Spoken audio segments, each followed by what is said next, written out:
Hi YouTube, it's me Jana, and I'm going to go ahead and do my 31 week update. And I know most people are like, oh my gosh, you're late. I'm not late. But normally I do my 31 week update like earlier, but I decided to wait for a number of different reasons. I waited because I wanted to be able to have something to talk about. So I waited till after my doctor's appointment, which was today. So today is August the 6th. And my daughter also had a doctor's appointment this morning. Not anything major. It was a dentist appointment. She was going to get her teeth cleaned. And I had a lot to do this morning. I was actually going to do my update from the car, but I was like, no, I'll just wait. So, yeah. Let me get into my symptoms, cravings, and things like that. So, my symptoms pretty much have been the same things. As far as frequent urination, you know, you pee a lot. As far as anything that's been going on that's different, nothing really.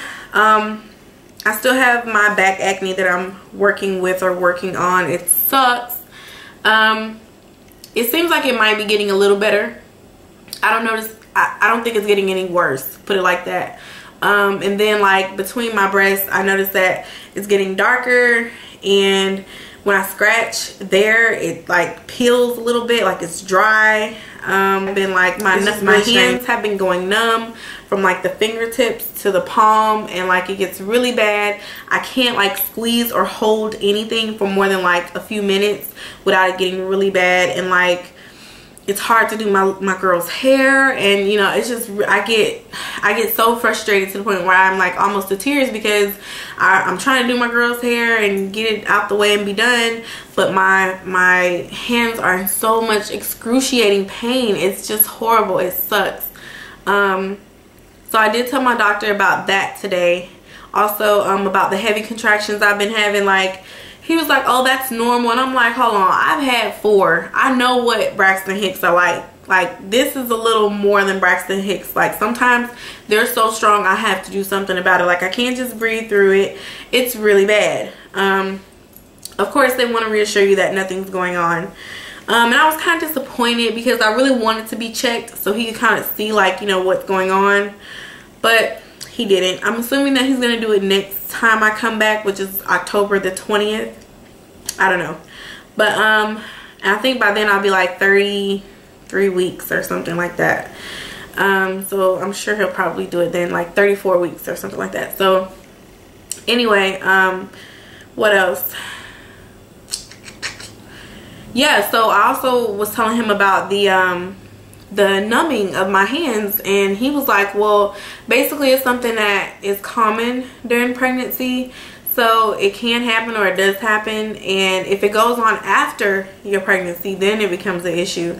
If it continues to happen after my pregnancy, then I may have to have like a surgery done or something like that to release the pressure off of whatever it is. And he also told me that for right now, I can take vitamin B6, which is like an over-the-counter vitamin I can buy at any drugstore. So I'm gonna do that probably tomorrow.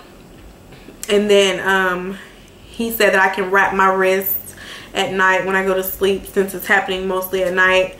And it's only, like I said, when I'm laying down. If I even think about laying down, it happens. Like, as soon as I try to get comfortable, it happens. So he was like, you can wrap your wrists with like some ACE bandages. That'll help a little bit. But yeah, that's pretty much all that I talked to him about. Now, they did take my blood pressure when I was there. I don't remember what it was. It was fine, whatever it was.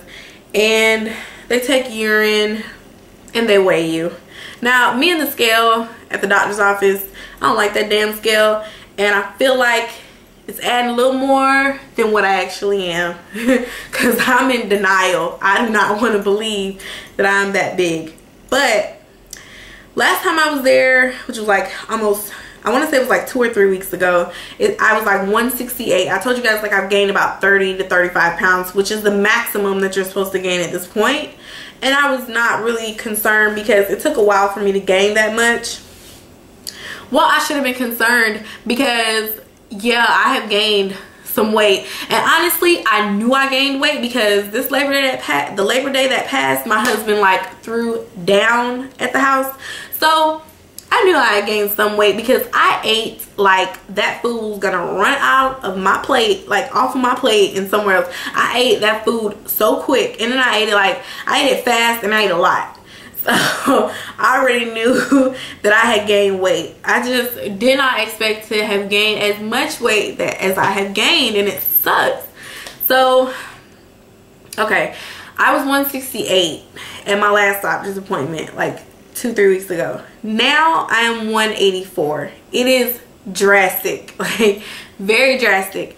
And like a lot of nurses will be like, oh, you've gained a lot of weight, you know, and they'll do it like that, like, oh, you know, they don't want to necessarily look you in the face and tell you that, you know, heifer, you done got fat, you know, you are gaining too much weight.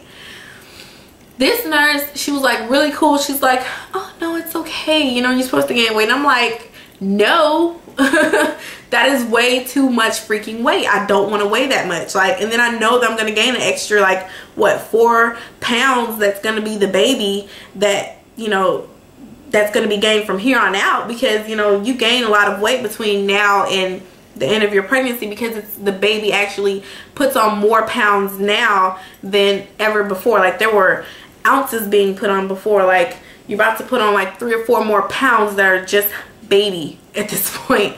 So yeah, it sucks. I did not want to gain that much weight, but like I said, I kind of anticipated it because I know I ate Labor Day. I ate, and even the day after Labor Day, I know I ate. So yeah, it is what it is. I can't even, I'm not even gonna talk about it no more, because talking about it makes me mad.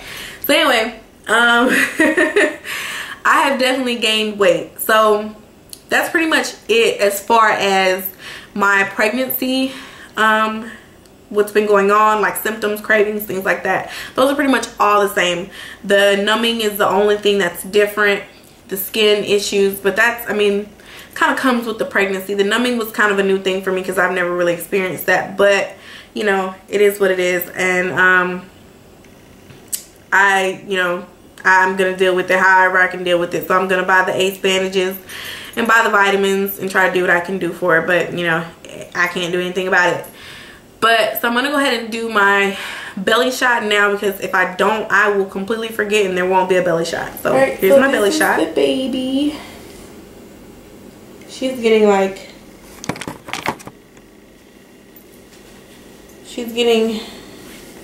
this is the baby bump. That's the front and that's the side. Oh my gosh, she's getting so big. I don't know, does it look like I've dropped at all? I don't know. Definitely feels like I've dropped.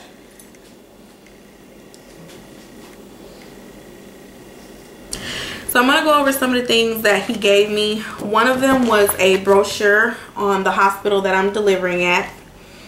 And the thing about this hospital is the reason why I deliver here, let me say I've delivered here twice. So this is not my, you know, first time. I love this hospital because it's different from the other hospital that's here in Tallahassee. For one, you get your own private room. You get a nice, awesome birthing suite. Really nice. It's like all hardwood floors, mahogany furniture. It's really nice. It's huge. It's like the size of my kitchen and my living room and my girls' room all together. It's huge. And of course I get a phone call. So it's like a really nice place to deliver at, because you don't have to leave the room. Like, I can have the baby in this room and I will recover in this room. It's like I recover in the same suite. I love that, because at other hospitals that I have delivered at, and I've only delivered at like 2 other hospitals, they pretty much move you. After you have the baby, you get like a couple of hours in the room and then they move you to another room or a smaller room or whatever the case may be. But this one is a lot better because it lets me deliver in that room and stay in that room. I like stability. I like being in the same spot and not having to move me, my stuff, my baby, all that stuff. And then considering the fact that I have other children, 4 children who will be coming to see me, it's awesome that they don't have to worry about finding out what room I'm in. I'm in that room. I'm there. Like, and I don't have to move any of their stuff either, because they will be coming to see me off and on. Now, I personally do not expect my children to be there when I deliver. It's pretty much a we'll do what we do when it comes up type issue, because this room also has another family room in the room. So as I'm in this room, there's a door that leads to another little room that is just for my family that may be waiting for the baby to be born. This way I can have a little privacy when I'm pushing the baby out and I have the baby, and then right after, if they want to come in and see the baby after I've gotten the baby out and doctors close me up or whatever the case may be, then they can do that. But it gives me a little room for privacy, so that's why I love this hospital too. And in that room it has like a bed, like 2 cots for people, and a TV or whatever. So if need be, then my kids will be there when I have the baby, and we'll just close the door and I'll have the baby with my husband. My mom will bring the kids in. That's kind of like the plan. But if not, then they'll be home when I do it. If, you know, it all varies and it depends. I don't want to force them to do anything they don't want to do, but my children love to be a part of the birth. Like my oldest daughter, she's been to more births than probably anybody her age. So she has no problem with being there, and that's fine. I want her to be there. So, you know, whatever case may be. But yeah, this little brochure just kind of goes over everything, and he gave me that today. I'm not sure why, because I pretty much know all of this stuff. And it kind of goes over what you can bring. It tells you about, you know, photography and videotaping in the hospital and things like that. So it goes a little into detail about everything. Now I may go ahead and like go over this brochure in a hospital bag video. I said I wasn't going to do a hospital bag video only because like it's pretty much all the same stuff, and then you don't have to like you really don't have to bring anything. If you want to have a baby today, you could walk in there, have your baby, and leave. Like that's it. You don't need anything with you. But I know some people are first time moms and stuff, so some people may value my opinion, or some people may, you know, really want to know what I'm bringing, or just want to see my baby's bag and see what she's gonna be wearing home. So I don't know, but because we're not 1000% sure it's a girl, I can tell you right now that there's a little more clothes in my bag than probably in the next, and there's like one outfit that's neutral, one that's a girl. So yeah, it's gonna be a little more in my bag. But yeah, that's about it. I mean, but it's pretty much the same, so I don't know, I may or may not, don't know. But I'm gonna go ahead and end this update because I really don't have a whole lot to talk about. That's pretty much all that happened at my doctor's appointment. That's all that's happened up until this point, and I'm getting texts and information sent to me. So yeah, I'll talk to you guys then. Bye.